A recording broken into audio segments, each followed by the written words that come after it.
తెలుగులో నాకు తెలిసి ఫస్ట్ క్రౌడ్ ఫండింగ్ వచ్చేసి మహేష్ కత్తి చేశాడు అనుకుంటా. ఆ తర్వాత చాలా ఇయర్స్గా పెద్ద చేయలేదు క్రౌడ్ ఫండింగ్.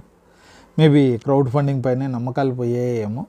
ఈరోజైతే గామి విశ్వక్సేన్ హీరోగా క్రౌడ్ ఫండింగ్ సినిమా తీశారు. ఒక 5-6 ఏళ్ళు కష్టపడ్డారు లొకేషన్స్ కోసం, రియల్ లొకేషన్స్లో తీయాలని చెప్పి.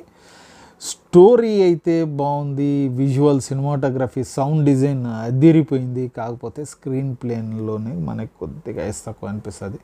సో అందుకని కొంతమందికి బ్రహ్మాండంగా అనిపించినా కొంతమందికి చెత్తగా అనిపిస్తుంది. కాకపోతే సినిమాలో ల్యాగ్ అయితే బీభత్సంగా ఉంది. సింపుల్గా చెప్పాలంటే ఈ ప్రాబ్లమ్స్, పాజిటివ్స్ చెప్పాము. మనకి ఓ 3 డిఫరెంట్ కథలు ఉంటాయి. దాన్ని ఎలా చేశాడు, ఎలా చెప్పాడు అన్నదే కథ.